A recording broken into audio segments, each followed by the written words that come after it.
مقصد کے لیے اس وطن عزیز کو بنایا گیا تھا۔ وہ غرض کیا تھی؟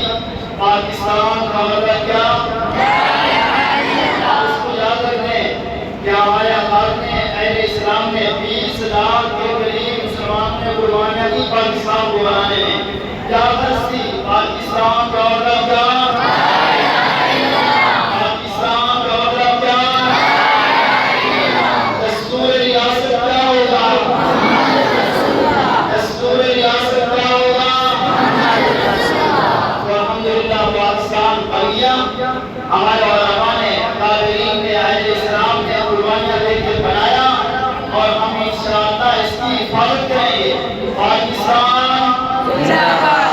پاکستان زندہ باد! میں اسی لیے مختصر کر رہا ہوں کہ میں اپنا وقت اپنے تشریف لائے ہوئے مہمانان کرام کی خدمت علماء کو دیتا ہوں۔ جتنا ہو سکے اس محفل کو آپ مختصر سے مختصر کریں، کیونکہ سارے 9 بجے دعا تھی اور اسی جگہ بھی پروگرام تھا، وہاں بھی حضرات کے جانے ہیں۔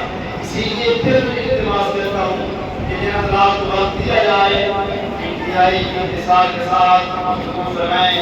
وآخر دعوانا الحمدللہ رب العالمین۔